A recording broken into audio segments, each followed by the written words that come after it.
Let's talk tea strainers. So when you are making your tea, there's all kinds of different options, and each one has their unique purposes. These are kind of a little basket type of strainer, and they sit on the edge of your cup like so. So when you fill in your tea, let's put a teaspoon of our Advent piece in today.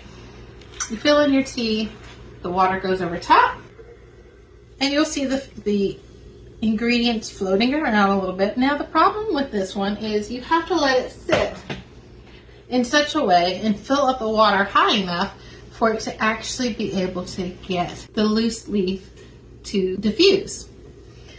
Now, the other problem with this one is that there's a lot of little holes, and so if there's anything fine in it, you can see in the top of this that there is some specks of that powder and some of the nutmeg and cinnamon that has gotten on top of the cup.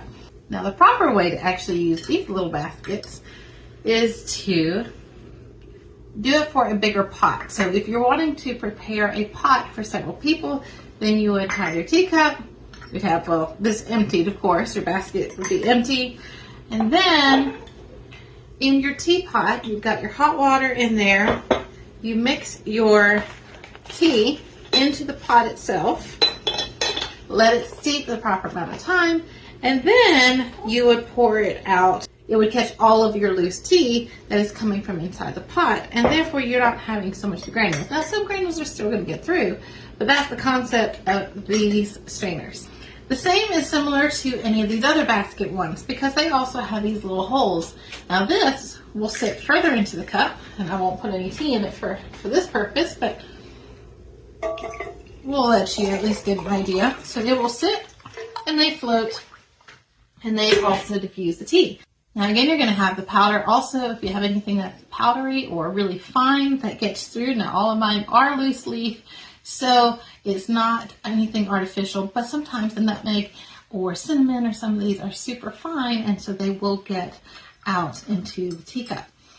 Now these are another one that do the same thing. Now here's the problem with these. I love these and I love these, but the problem is that they get compacted, and so your ingredients are not able to just bloom, and you really want that to get the fullness of the flavor.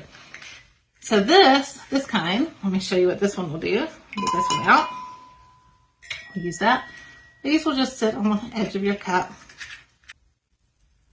like so, and then they go into the bottom, and they have a little thing to kind of hold it in place, and they go to the bottom and diffuse. Now I like it when it goes to the bottom because then you get the fullness of all the flavors instead of just a little bit. Like this one's only going to get some, but my favorite so far has actually been the reusable tea bags that I send with all of the tea blends, because it traps all the little granules and fine ingredients that are in there, and it keeps it all locked inside the bag so it doesn't get into your cup and you're not drinking any of the grittiness of it. But it keeps it in there, and because they are large, and that's the purpose of these, is I wanted them to be large so that way when it is inside of your cup, it expands and all of your ingredients will bloom.